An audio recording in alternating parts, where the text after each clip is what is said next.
Oh boy, that is going to take a lot of blocks. Like, I want to do it. I want to finish this mountain, but oh my word, that is a lot more building than I usually do. Like, usually my projects are about that big. Got a little house. There's a little UFO, an iron farm, you know, just a regular farm. Nothing that is the scale of that mountain. Oh boy. It's been 5 episodes since the catastrophic mistake I made that deleted about half the island here. And today I'm hoping to get started filling the mountain with tunnels. So I wanted to start off with just a classic, like, Talon's Oasis building montage. So here we go. You ready? Gotta make sure I get this right. Oh, wait. Ah, I placed it wrong. Hang on. Let's try this again. And yeah. I'm already, oh boy. I don't know if I'm gonna make it this episode. Okay. One more building montage. Let's see how far I get this time.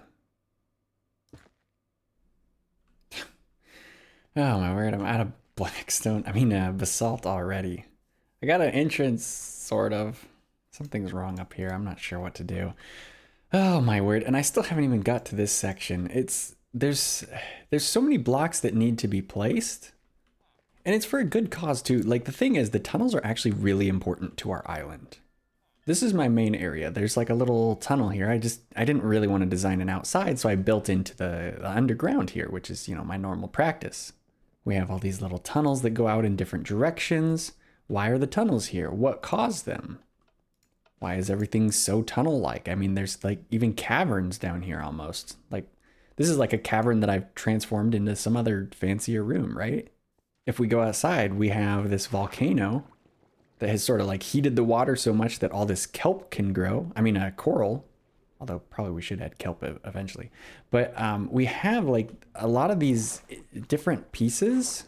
Oh, I can't forget about the tunnels here. There's a tunnel that actually... Oh no, I'm lost. The kelp is here for full source water blocks. Oh, there it is. It's down this way. But it actually connects to a main tunnel system we have where we use Dolphin's Grace. Where's the dolphin? Oh, he's over here. There we go. We use Dolphin's Grace and we can actually traverse the island incredibly quickly. I'm on the other side of the island now. And so we can use these tunnels to explain a lot of the random builds that I've made around the island. We can connect it all together with this concept of lava tubes from what's supposed to be a really old, non-active, dormant volcano, right? So it's really important to our island. It's really worth putting in the effort, but man, I don't know if I've got what it takes. We need a different strategy or something. So here's what I'm thinking. Maybe we get some help. Yeah, from the Blockswapper. Because part of what takes so long is like destroying this and then placing blocks there. We made the Blockswapper in the past. Let's put something in our offhand. And we can actually select blocks. I mean, we still have to do it one by one, but it'll take, so notice we have 64 in our offhand and it will destroy the blocks. Notice we get back cobblestone. So it's not like Silk Touch is better, you know. And you might not notice it because it happens pretty fast, but it actually gives us the same amount of hunger.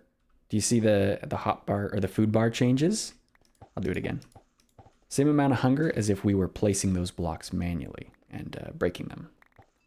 So that'll help a little bit, but again, one by one, by one, by one, by one, by one, by one, by one, by one.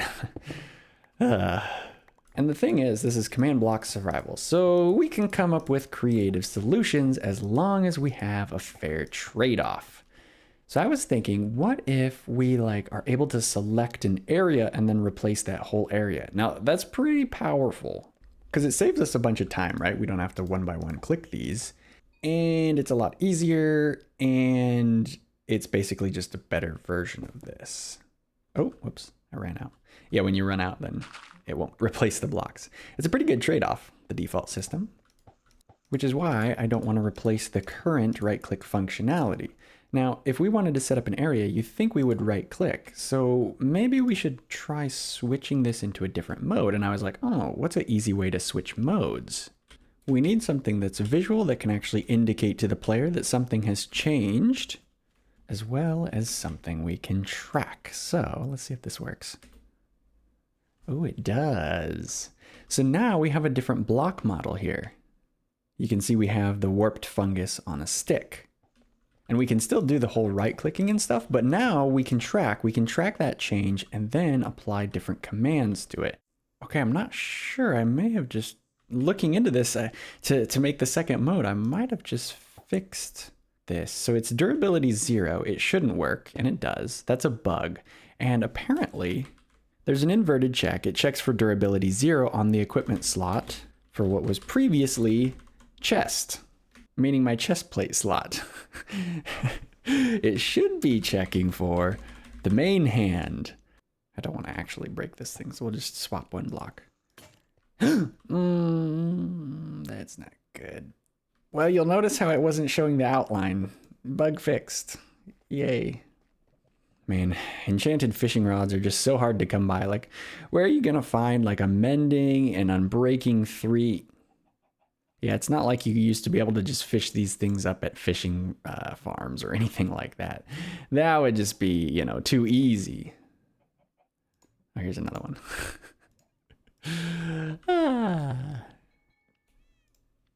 Oh wait, I can't put the enchantment on it. It's a custom enchantment that we have. Actually, wait, I do need to craft a new fishing rod. Okay.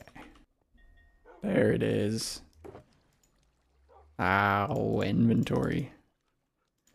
Here we go, equal trade. Why does it do that sometimes? That could have been really bad. You know, it did that with the shulker box earlier. That's a bug. Equal trade, unbreaking mending, Blockswapper, 9001. Oh. What did I do? You can remove the item model. I didn't know you could do that. How do I get the fishing rod back? Do I have to specifically say fishing rod? Oh, okay. Whoops. So this has a separate fill mode, which apparently I misspelled mode, so it's fill Mdoe. But we can swap between the two. Very cool. Let's do this. So, you know, we can potentially right click on 2 locations and run that command from both of those. But how are we going to balance it? So to balance this, I thought let's look at some stuff in default Minecraft, because I like default Minecraft's balance pretty well. Let's look at some differences between things that break it quickly, like TNT, which I think is limited by the blast resistance, basically. Yeah, it can't break all the way through, versus, you know, the more precise, just breaking it with a pick one by one.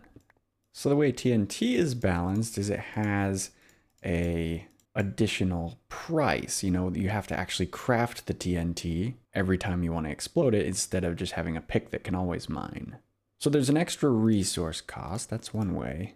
If you want to break blocks faster than normal, you use beacons that are turned off, I guess. How do I... Oh, there's another beacon in range. But in this case, breaking blocks faster requires the extra resource investment of all of the iron blocks. Fire is a slow over time thing, although it gets faster the more there is. Uh-oh.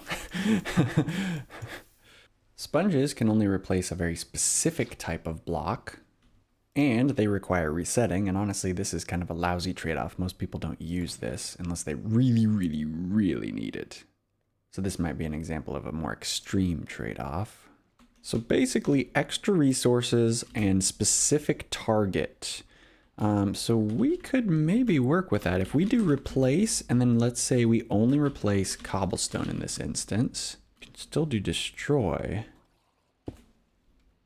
Yeah, so it'll destroy a specific block in the area. So we'll only replace a specific block, which could actually be more useful. And then if it was replacing with, let's make this a different block, grass blocks, and normally would use 1, 2, 3, 4, 5, 6, 7, 8. we could make it cost 10. So we would be trading more blocks for speed, but it wouldn't be total speed because it doesn't replace absolutely everything. It only replaces very specific blocks. That could work. Let's try that. Now I want to check something here. Is it possible? How do you do this again? There was a way to like replace the blocks, but keep them. Like say if we only replace the dirt. Maybe if we do dirt replace with dirt, does that give us the number we want? No blocks were filled, but the score may have been stored. No. See, that's tricky because we need a way to count the number of blocks so that we can actually calculate the cost and potentially, you know, bump it up by 1.2 times or whatever. Aha. Oh, hang on. Okay, so we can use clone. I haven't used it very much.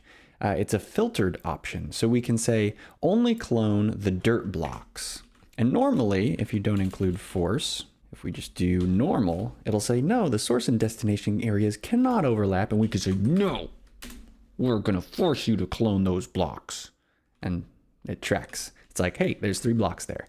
So we can definitely do that. There's no weird like destroying, because technically I did also find another solution that's really derpy. If we do destroy, we can do dirt, replacing it with dirt and then destroy it. That'll also give us 3 over here on the side, but then we get dirt blocks popping out, which is like, I don't think so. So the clone method is much better. Okay, we have another problem. So right now we have a corner 1 and over here a corner 2. But what we can't do is get the data of like, there's no way to know what block this is. Like if I do data get for the block right below me, it's not a block entity. So how can we snag that data? Maybe what we could do is set block destroy. Oh wait, but if it's grass, it's gonna drop dirt. Because I was thinking we could check for the item that's just dropped on the ground. Oh, that worked. Okay. Okay, look at what I'm doing here. We're getting really clever. So what I'm doing is I'm using loot spawn, and one of the options is mine. So we can basically act like we're mining this block, because this is a functional loot table. Like if I mine this, that's a loot table. It always drops the block, you know, you don't really think of it like a loot table, but it definitely is. So then we mine that with any pickaxe with silk touch, and it drops the block. There's instances where it might not work for like grass. Yeah, it dropped 0 items. But we don't care about grass anyway, actually, so whatever. Okay, this is a good solution. All right, let's just test this first. So we're gonna run this fill prep function, and then if we check in the storage, there should, Minecraft grass block. That's the replace block. Oh man, we are in business. Okay, all the data should be in there minus the actual calculations for the blocks yet, because that's going to be a little more complicated. So we're just going to test this right now, and I'm going to shift, and it should replace it with smooth basalt.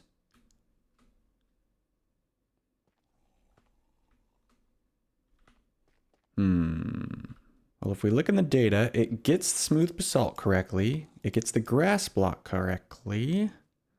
So if we want to see the error, we're probably just going to have to run this manually, like that. Okay, so command fill, invalid integer at position 5. This is an invalid integer. Wait, really? You can't use 0.5? No kidding. Okay, that's fine. I got to get rid of those 0.5s. So right now, the way we're doing it is we just get the first position tag and we just sort of copy it directly. But we could pretty easily use store result, because this allows us to specify what kind of thing we want. So we can say int, specify the exact same path. You'll notice it still said 156.5, but it stored it as 156 because we said only store it as an int here. So pretty simple fix. And so now if we reload, shift, no. Why did it replace everything? Wait, Maybe it didn't replace everything. This was a terrible test. Everything turned to grass and we're replacing it with a block that looks exactly identical. Oh. Okay, so this should be a more obvious change. We only have cobble and we only have grass. So this should only replace the grass. And it does. Okay, cool. All right, so this is working. I guess it worked before, I just couldn't tell. It's an important feature of tests. I'm making sure not to pick up these basalt blocks because technically we didn't give any up, so I made sure to fill my inventory before walking over here. Oh, that is a weird bug I didn't see coming, but it is actually paying the cost correctly. Wait, 27 and 64. Oh, and then it stops. It works, sort of. Well, I guess we can pick these blocks up because it's paying it correctly. It shouldn't keep running. Okay, that's it. Oh, oh my goodness. Okay, the thing we made last episode, the ender pearls. We're out of ender pearls here. Yeah, I think we still have flowers because it gives flowers to endermen so that they can actually teleport around our island and place flowers. So might as well just show off something here. So this is a package. We package these using the packager. And if we unpack the item, what? Why is there only... Ah, these packages are busted. There's supposed to be full stacks in there, but maybe I didn't put a full stack in because it just stores however many items I put in here. So if I put in like this many, then it'll store... I need slime blocks to pay for the price. Hang on.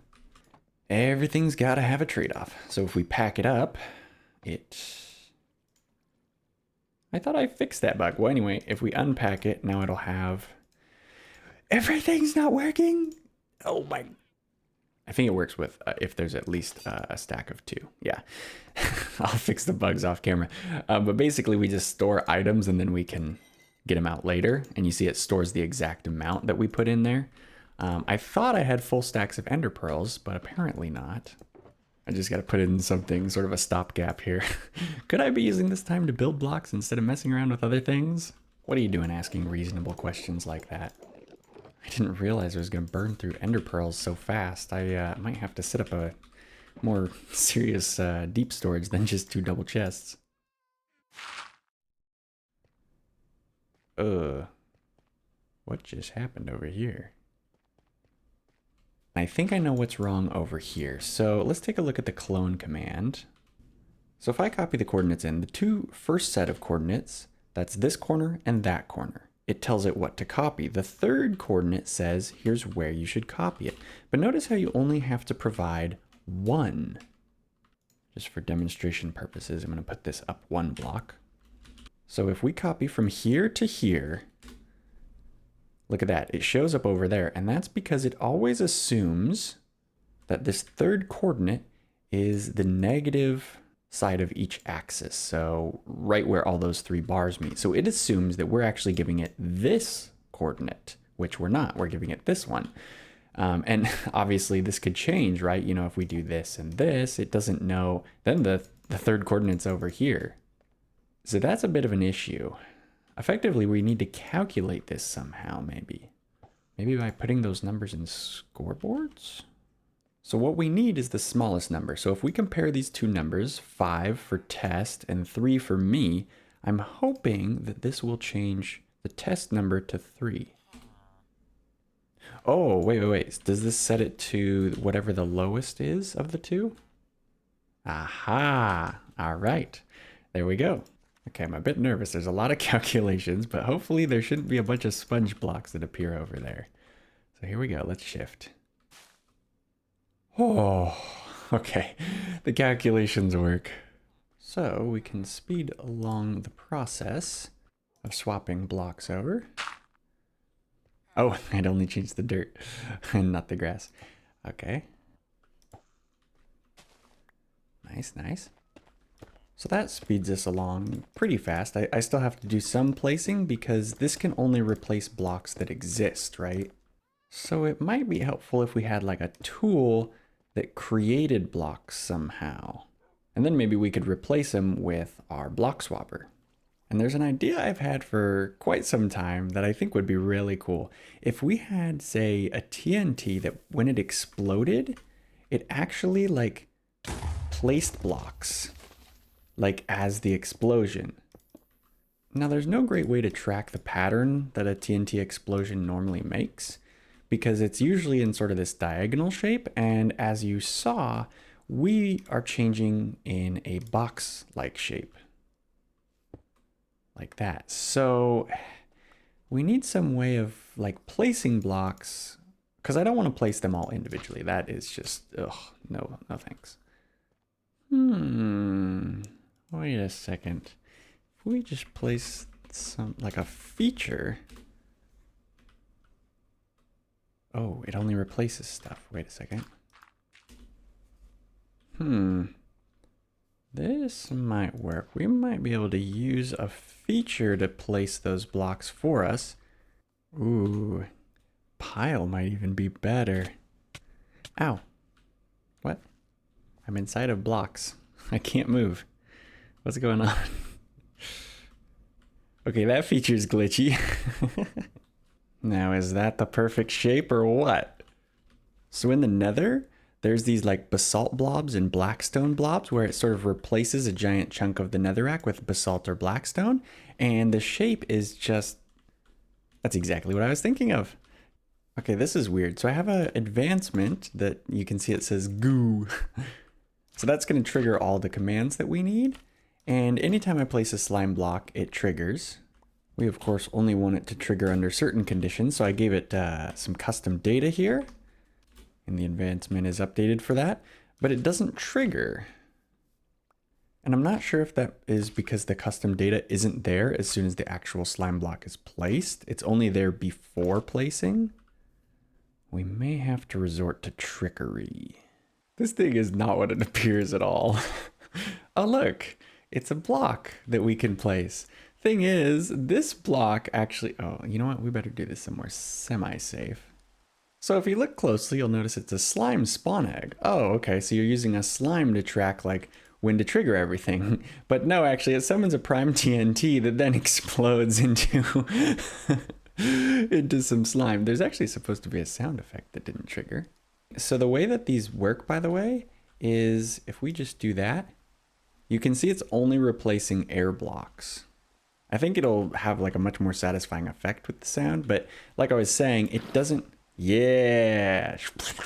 So it doesn't replace blocks that are already there. So if we're like trying to, you know, use it against the ceiling, it's not going to replace everything we've already put there, which is important. The way it is right now, we put in 8 slime blocks and 1 goo bomb can potentially make like, I think up to 21. Well, it's not always, yeah, so we can get smaller ones. Okay, I wasn't totally sure if we could get the smaller ones or if it was always that one size. But I think this is going to be enough. Yeah, with that variety, yeah, sometimes we get a bigger one. Oh, I like that sound. That's actually the bubble column sound, but it's like modified slightly. Man, we went through those really fast. I think I have to be closer when I'm doing this. Not enough. Oh, really? Okay, cool. It tells us. Now. Nice. Man, for the goo bomb to be worth it, it needs to place more blocks. Oh, it finally did. But then for it to place more blocks, then the trade-off doesn't always make sense. That was a little bit better. I was getting a bunch of like 1 block wide stuff in a row. I was like, are you serious? Well, anyway, this is letting me place a lot of blocks and then just sort of shave it, which is easier and faster. And I can place individual blocks if I want. This isn't good. I'm already defaulting to placing regular blocks over the goo bomb because it's so expensive. Like, I don't have that much TNT. It's, ugh. Yeah, 6 of those. It's gonna be gone in seconds. Yeah, look at that. 1, 2, 3, 4, 5, 6. We trade 8 for 6. And we lose a TNT in the process. It's nice when we get the big ones, but like, Here, let's try it on some sidewalls. I upped the size just a little bit. Wow, and it's still got 2 of the really tiny ones. Whenever I get the tiny ones, it's just really disappointing. But to be fair, look at how fast we just built something. So, maybe I just have to fiddle with the radius. All right, I'm just gonna go all out. I'm gonna make as much TNT as I possibly can. I've wiped myself out of slime blocks now too. I couldn't even make all the TNT. 3 stacks. It's like, ooh. But I'm just going to use what I have with the little bit of time I have left. I don't have a ton of time. And we'll see if it is more efficient to use these things or not. I like that sound.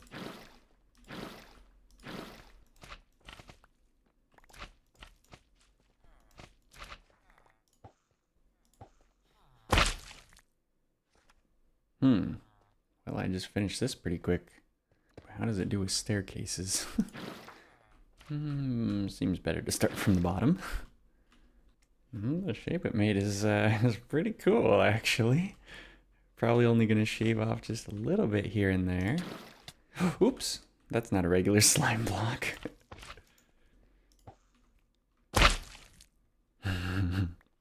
Well, that's a tunnel in like, what, 15 minutes? It's not bad. The difference is that there is a lot less care and attention to detail in each block I've placed, because a lot of them I just sort of shaved instead of like down here where I was intentionally creating shapes and stuff like that.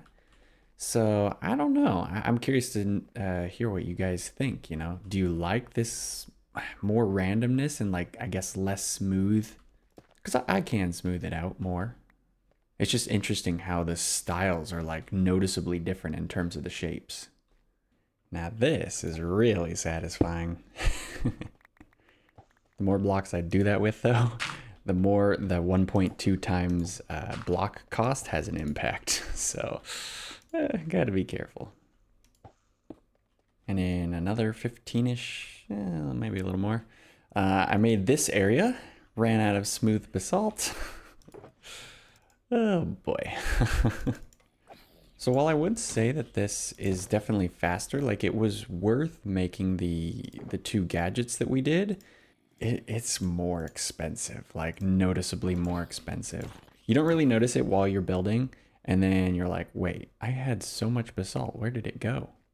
Because there's kind of a twofold problem. One, when we use the block replacer, oh, yeah. I forgot. Like, it's placing extra, right? So I could go like and reclaim everything, but it's really hard to know like which things, you know, need to be there and which things I can break. And then of course, when we actually do spend that, we actually lose a little bit less or lose a little bit more basalt each time we do that. So there's kind of a double whammy going on. Overall, though, I feel much better about the Blockswapper trade-off. I like that it uses extra blocks. It just makes sense. There we go. And the Goo Bomb, I'm less happy with the trade-off, but it is really convenient to use. Like, really convenient. It's so easy to shape this. Like, having it... Like, the slime blocks are there for the aesthetic. Like, that. But they are really easy to like mold and do stuff with, and then, you know, swap. Oh, of course. They're really easy to swap then. So yeah, if you guys have ideas on how to improve these, let me know. But overall, I think we have invested our time quite well in designing these 2 gadgets. Definitely going to speed up building in the future, and we even got a fair bit of it done after making it, so time well spent, I think. It only appeared like I was wasting time. Ooh, that was actually a pretty good one. It was actually pretty flat. Anyways, there we have it. Work smarter, not harder. Oh yeah, you can really see the shape. Yeah, this is gonna be a nice little ending point. But yeah, I hope you guys enjoyed the episode. I hope you guys enjoyed the tunnel building and the gadget making. Two ideas I've been wanting to make for quite some time, so I'm really happy to have made them. But yeah, like I said, that's going to be it for this episode. I will catch you guys in the next one, and hope you have a great rest of your day. Later, later.